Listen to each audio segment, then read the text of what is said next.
Bonjour et bienvenue pour cette démonstration de ClickRent, notre logiciel de gestion des loyers et des locataires.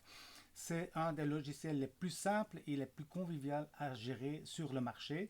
Donc nous allons faire un petit tour avec vous et vous montrer les principales fonctionnalités de notre logiciel en commençant tout d'abord par le tableau de bord. Le tableau de bord, il est très simple, il reprend juste les informations essentielles dont vous avez besoin pour gérer vos immeubles. Il est responsive, donc cela veut dire que sur même vos smartphones et tablettes, cela s'affiche en fonction et c'est facile à gérer, facile à lire et toute l'information se trouve en permanence dans votre poche. Le tableau de bord, il reprend donc tout d'abord les loyers qui sont encore dus par vos locataires et il montre également les montants que vous avez déjà collectés ce mois-ci et donc vous avez une vue très précise de ce qui reste à payer pour le mois en cours. Ensuite, vous avez les transactions qui ne sont pas encore confirmées, c'est-à-dire que nous pouvons, en plus des transactions qui sont générées automatiquement par le système, ce qui est le but, mais ça n'empêche que vous pouvez aussi encoder des opérations manuellement, soit des paiements par des locataires, soit des montants qui sont dus, comme par exemple les décomptes de frais. Et donc, après les avoir encodés, vous pouvez les valider et les attribuer aux différents comptes de fournisseurs, de locataires et d'immeubles. Ensuite, on voit les transactions qui ne sont pas encore traitées. Cela veut dire qu'il y a des transactions bancaires qui ont été importées 4 fois par jour et que le système n'a pas pu reconnaître automatiquement et assigner aux locataires. Donc parfois, le système a besoin de votre aide pour assigner correctement les montants aux différents comptes. Et enfin, vous avez bien entendu le solde de votre compte en banque. Ici, il n'y en a qu'un seul. C'est un compte test, bien entendu. Mais vous pouvez ajouter autant de comptes en banque que vous voulez. Et cela sera fait dans les paramétrages que je vous montrerai plus tard. Enfin, vous avez le résultat généré par chaque immeuble dans votre possession. Ici, en l'occurrence, nous avons deux immeubles qui sont actifs, rue de la Loi 23 et place Saint-Lambert 115. Et donc, le résultat généré pour cette année en cours est de 2310 euros et pour l'autre 1502 euros.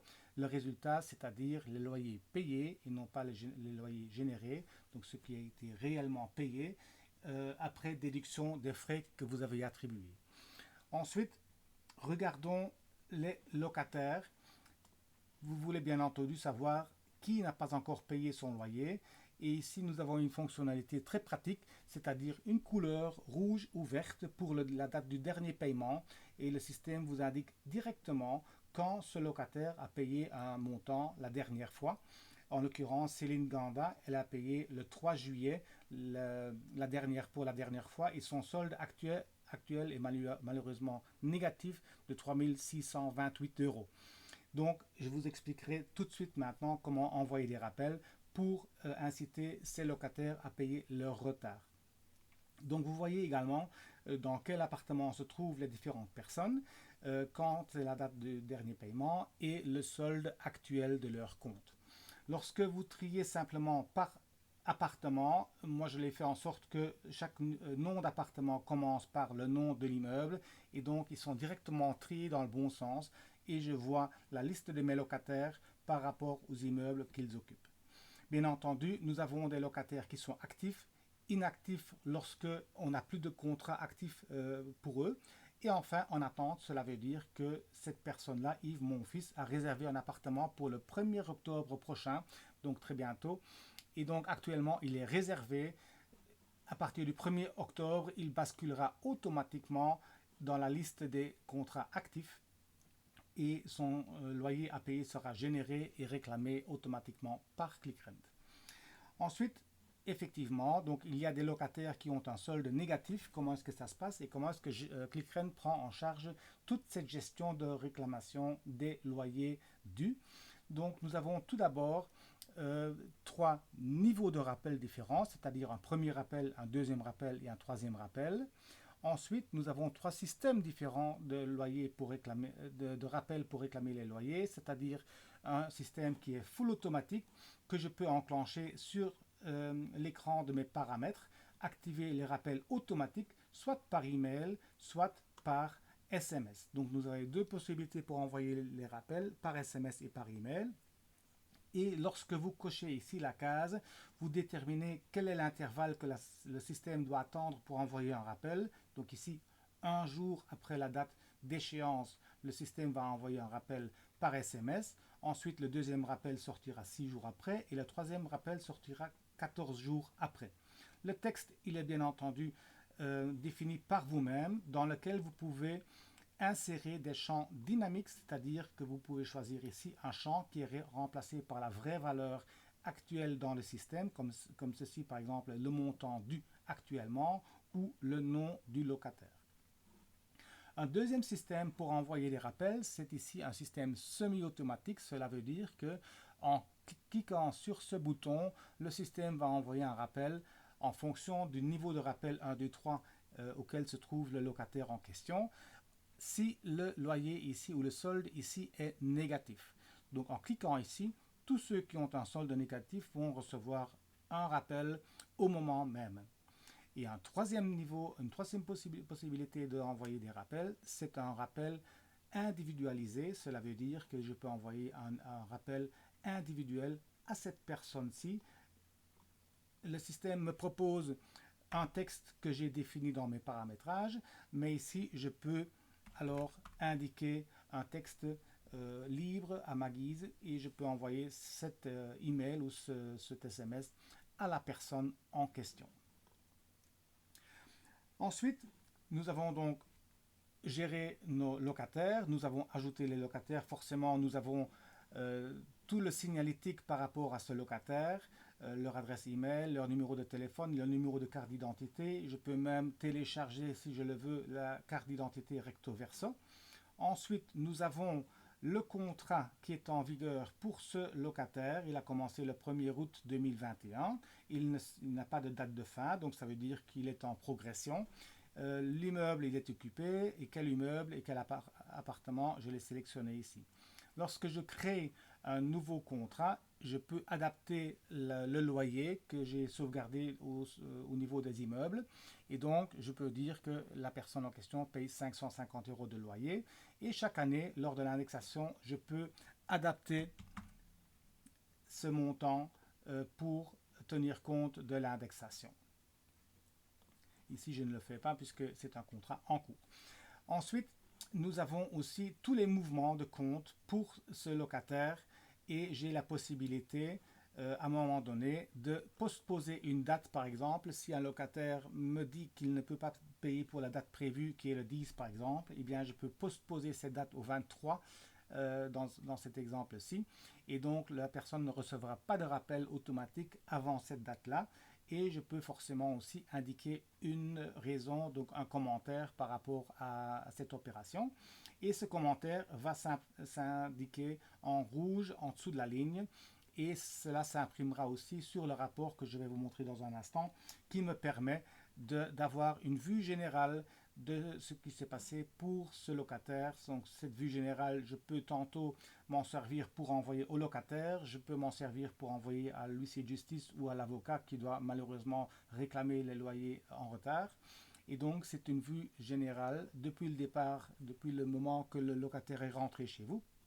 J'ai le solde dû actuellement, j'ai les données signalétiques et j'ai aussi toutes les transactions depuis le début avec chaque fois une indication de quel type de montant il s'agit. Est-ce qu'il s'agit de loyer? Est-ce qu'il s'agit d'une caution? Est-ce qu'il s'agit d'un montant de frais ou d'un décompte de frais? Donc tout ça est repris sur le rapport que je peux imprimer en un seul clic. Ensuite, regardons nos immeubles. Donc forcément, je dois communiquer au système quels sont mes immeubles et quels sont les appartements contenus dans cet immeuble. Donc l'immeuble ici, place Saint-Lambert, il contient 3 immeubles dont un est occupé, un autre est réservé et un troisième est disponible actuellement. En cliquant sur frais, je vois l'ensemble des frais qui ont été comptabilisés à l'encontre de cet immeuble-là et cela me permet à la fin de générer un rapport. Lui aussi me donne l'ensemble des transactions pour cet immeuble et me donne un rapport très précis de la rentabilité et de l'évolution de cet immeuble. Je peux dans les mêmes fonctionnalités imprimer un rapport pour tous les immeubles, donc pas en détail immeuble par immeuble, mais une vue générale pour tous les immeubles qui sont en ma possession. Le plus intéressant est peut-être l'importation automatique de mes transactions bancaires qu'on fait grâce à une connexion avec MyPonto, qui est une entreprise du groupe Isabelle qui est réputée pour la sécurisation des transactions bancaires. Et donc, 4 fois par jour, nous allons importer les données bancaires qui s'affichent sur cet écran-ci. Principalement, chaque locataire a ici défini une référence unique que le système crée automatiquement. Donc ici pour Céline Granda, c'est DAV 3x0 2. Donc si le locataire utilise cette communication lors de son paiement, le système va reconnaître automatiquement son paiement et va l'attribuer directement au bon compte. Sinon, si ce n'est pas fait, eh bien, je peux le faire manuellement en 2 clics comme vous allez voir. Donc ici, c'est un locataire qui me paye 450 €. Je clique sur locataire, je la sélectionne, Sarah Saléancy. Automatiquement, le système me propose que c'est un loyer et je confirme et l'opération est clôturée. Ici, donc, toutes les transactions bancaires vont rentrer, aussi bien les rentrées d'argent, donc les locataires et les loyers, que les frais que je paye via le même compte. Et donc là, je paye NJ et là aussi, il me suffit de sélectionner le fournisseur et de lui dire pour quel immeuble cette facture ou ce paiement est. Et automatiquement, ce paiement est attribué à l'immeuble en question. C'est de cette manière-là que nous pouvons éditer le rapport que je viens de vous montrer à l'instant, où on peut donc déterminer la rentabilité finale de l'immeuble. Terminons-en par les paramètres pour les banques. Donc ces codes-ci sont fournis par MyPonto. Ça a l'air très compliqué, ce ne l'est pas. Il faut s'enregistrer avec son lecteur bancaire, lecteur de carte bancaire sur MyPonto, créer un compte, dire que vous voulez intégrer ce compte sur une application. Donc c'est une petite vidéo que nous avons également préparée pour vous prendre à la main et montrer comment il faut créer un compte MyPonto. Ces 2 codes sont mis à votre disposition, donc une clé de sécurité et une clé publique.